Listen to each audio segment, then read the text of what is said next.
Hi friends, welcome back to tea zone channel. Tata memorial hospital ద్వారా ముంబై సంబంధించినటువంటి Tata memorial hospital ద్వారా మనకి జాబ్ నోటిఫికేషన్ అనేది రిలీజ్ చేయడం జరిగింది.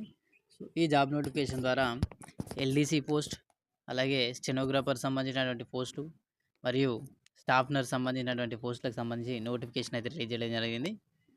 ఈ నోటిఫికేషన్కి ఇండియన్ సిటిజన్స్ అయినటువంటి మేల్ అండ్ ఫీమేల్ క్యాండిడేట్స్ ఎవరైనా అప్లై చేసుకోవడానికి అర్హత ఉంటుంది.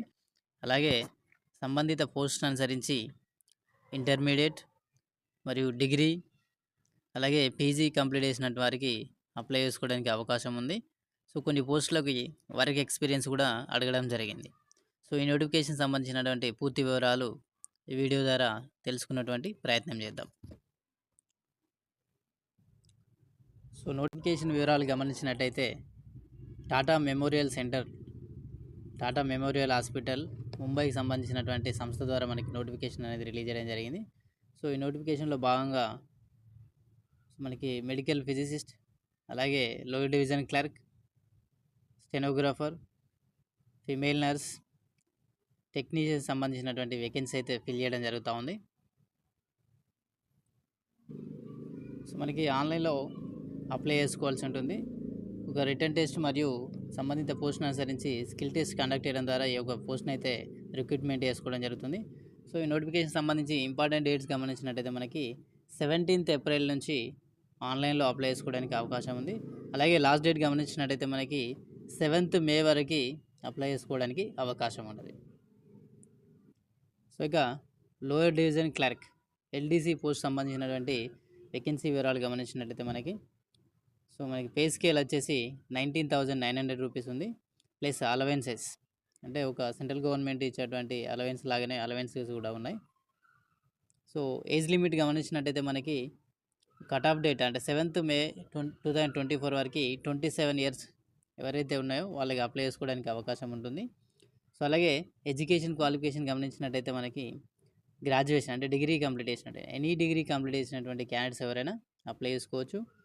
సో అలాగే నాలెడ్జ్ ఆఫ్ మైక్రోసాఫ్ట్ ఆఫీస్, అంటే ఆఫీస్ టూల్స్ సంబంధించినటువంటి ఎంఎస్ వర్డ్ కావచ్చు, ఎక్సెల్ కావచ్చు, దానిలో నాలెడ్జ్ అనేది ఉండాలి.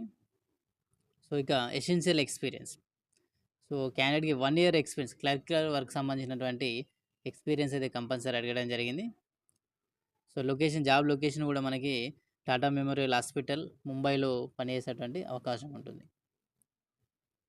ఇక స్టెనోగ్రాఫర్ సంబంధించినటువంటి పోస్ట్ వివరాలు గమనించినట్టయితే మనకి లెవెల్ 4 కేటగిరీ కింద మనకి సెలెక్ట్ చేసుకోవడం జరుగుతుంది.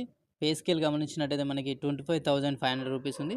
ప్లస్ ఇతర అలవెన్సెస్ కూడా లభించేటువంటి అవకాశం ఉంటుంది. సో ఏజ్ లిమిట్ వచ్చేసి మనకి as per cut off date మనకి 18 years క్రాస్ అయ్యి 27 years మధ్య ఉన్నటువంటి క్యాండిడేట్స్ ఎవరైనా అప్లై చేసుకోవడానికి అవకాశం ఉంటుంది. సో ఇక ఎడ్యుకేషన్ క్వాలిఫికేషన్ గమనించినట్టయితే ఈ పోస్ట్ కూడా డిగ్రీ క్వాలిఫికేషన్ అడగడం జరిగింది. దాంతోపాటు టైపింగ్ స్పీడ్ వచ్చేసి షార్ట్ హ్యాండ్ స్పీడ్ అడగడం జరిగింది. 80 words per minute. అలాగే నార్మల్గా 40 words per minute ఇన్ ఇంగ్లీష్లో మనకి టైపింగ్ స్పీడ్ ఉన్నట్టయితే అప్లై చేసుకోవడానికి అవకాశం ఉంటుంది. దాంతోపాటు 3 months డ్యూరేషన్, మైక్రోసాఫ్ట్కి సంబంధించినటువంటి కోర్సులో 3 months డ్యూరేషన్ వర్క్ చేసినటువంటి అనుభవం కూడా ఉండాలని చెప్పేసి అడగడం జరిగింది.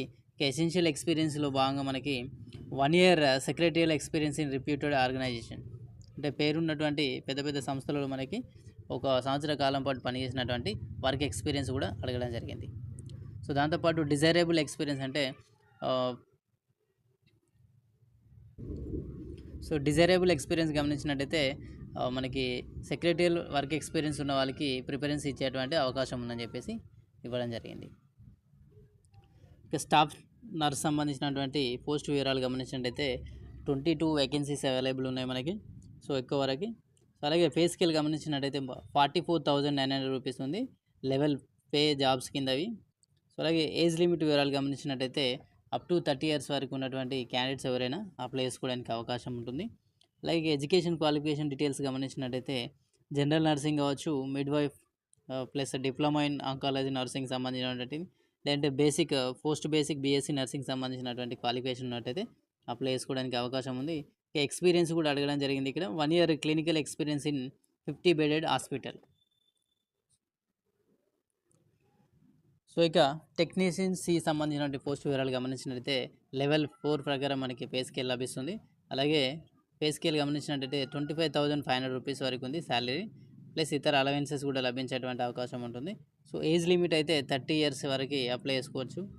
ఇక ఎడ్యుకేషన్ క్వాలిఫికేషన్ గమనించినట్టయితే ఇంటర్మీడియట్ ఆర్ డిప్లొమా 1 ఇయర్ కానీ 6 months ICU or OT ITI related course చేసిన వారికి అవకాశం ఉంటుంది. దాంతోపాటు ఎసెన్షియల్ ఎక్స్పీరియన్స్ ఇక్కడ 3 ఇయర్స్ వర్క్ ఎక్స్పీరియన్స్ కూడా రిలేటివ్ ఫీల్డ్లో అడగడం జరిగింది. సో ఇక్కడ లాస్ట్ డేట్ మళ్ళీ గమనించవచ్చు మనం 7th May 2024 వరకు అప్ టు 5:30 PM వరకు ఆన్లైన్లో అప్లై చేసుకోవడానికి అవకాశం ఉంది.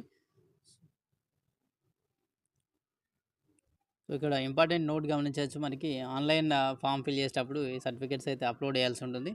డేట్ ఆఫ్ బర్త్ సర్టిఫికేట్ కావచ్చు, ఎడ్యుకేషన్ క్వాలిఫికేషన్ రిలేటెడ్ కావచ్చు, ఎక్స్పీరియన్స్ సర్టిఫికేట్, అలాగే క్యాస్ట్ సర్టిఫికేట్ కావచ్చు. ఫిజికల్ డిసేబుల్డ్ క్యాండిడేట్స్ అయితే ఫిజికల్ డిసేబుల్డ్ సంబంధించినటువంటి సర్టిఫికేట్ కూడా అప్లోడ్ చేయాల్సి ఉంటుంది. సో ఇక కట్ ఆఫ్ డేట్ మనకి ఎక్స్పీరియన్స్ కానీ ఏజ్ రిలాక్సేషన్ కానీ 7th May 2024 వరకు అవకాశం ఇవ్వడం జరిగింది. సో ఏజ్ రిలాక్సేషన్ గమనించినట్టయితే మనకి ఎస్సీ ఎస్టీ వాళ్ళకి 5 ఇయర్స్ ఉంది. అలాగే ఫిజికల్ డిసేబిలిటీ క్యాండిడేట్ సంబంధించినటువంటి ఎస్సీ ఎస్టీ క్యాండిడేట్స్కి 10 ఇయర్స్ వరకు ఏజ్ రిలాక్సేషన్ ఇవ్వడం జరిగింది. సో ఇక ఈ ఆన్లైన్ ఫామ్ ఫిల్ చేసేటప్పుడు ఏమైనా డౌట్స్ ఉన్నట్టయితే మనకి కాంటాక్ట్ అవ్వడానికి hrd@tmc.gov.in అనే జీమెయిల్లో మనం అప్రోచ్ అవ్వచ్చు వాళ్ళని. సో అప్లికేషన్ ఫీ వివరాలు గమనించినట్టయితే ప్రజెంట్ ఎస్సీ ఎస్టీకి సంబంధించినటువంటి వేకెన్సీస్ అవైలబుల్ ఉన్నాయి కనుక వాళ్ళకి ఫీ ఎక్సెంప్షన్ ఉంది. ఎస్సీ ఎస్టీ క్యాండిడేట్స్ కావచ్చు, ఫిమేల్ క్యాండిడేట్స్ కావచ్చు, ఫిజికల్ డిసేబుల్డ్ క్యాండిడేట్స్కి, అలాగే ఎక్స్ సర్వీస్ మ్యాన్ క్యాండిడేట్స్ కూడా ఎటువంటి అప్లికేషన్ ఫీ అనేది లేదు, ఫ్రీగా వాళ్ళు అప్లై చేసుకోవడానికి అవకాశం ఉంది. సో ఇందాక మనం అలవెన్స్తో సాలరీతో పాటు అలవెన్స్ కూడా పొందేటువంటి అవకాశం ఉందని చెప్పాం. సో అలవెన్స్లో భాగంగా మనకి ఏమేమి లభిస్తాయంటే మనకి డిఏ కావచ్చు, అలాగే హెచ్ఆర్ఏ కానీ టీఏ కానీ లభించేటువంటి అవకాశం ఉంటుంది. సో ఇంకా ట్రైనింగ్ అండ్ డెవలప్మెంట్ అంటే ఇది ఫర్దర్గా వాళ్ళకి వర్క్ ఎక్స్పీరియన్స్కి అవసరమయ్యేటువంటి ట్రైనింగ్స్ అయితే ఇవ్వడం జరుగుతుంది. సో దాంతోపాటు medical facility will be given for the prevailing rules of TMC. Medical facility సౌకర్యం కూడా కల్పిస్తున్నారు. అకామిడేషన్ కూడా ఇవ్వడం జరుగుతుంది. దాని తర్వాత జాబ్ నుంచి రిటైర్మెంట్ అయిన బెనిఫిట్స్ కూడా ఇవ్వడానికి అవకాశం ఉందని చెప్పేసి ఇక్కడ నోటిఫికేషన్లు ఇవ్వడం జరిగింది. సో ఇక్కడ నేషనల్ వైడ్గా కొన్ని మెయిన్ సిటీస్లో అయితే హాస్పిటల్ హోమీ బాబా మనకి టాటా మెమోరియల్ హాస్పిటల్ అని చెప్పేసి ఉన్నాయి. సో అక్కడికి మనకి అంటే నియర్ బై ప్లేసెస్కి మనకి ట్రాన్స్ఫర్ అయ్యేటువంటి అవకాశం ఉంటుంది. బట్ 5 ఇయర్స్ వర్క్ ఎక్స్పీరియన్స్ అయిన తర్వాత మనకి ట్రాన్స్ఫర్ చేసుకునేటువంటి అవకాశం ఉంటుంది. సో ఫ్రెండ్స్, ఇది మనకి టాటా మెమోరియల్ సంబంధించినటువంటి జాబ్ నోటిఫికేషన్ వివరాలు. సో ఇంట్రెస్టెడ్ క్యాండిడేట్స్ ఎవరైనా ఎలిజిబిలిటీ చెక్ చేసుకొని అప్లై చేసుకోగలరు. సో నేను డిస్క్రిప్షన్లో కానీ కామెంట్ బాక్స్లో కానీ నోటిఫికేషన్ లింక్ అయితే మీకు ప్రొవైడ్ చేయడం జరుగుతుంది. Thank you for watching this video.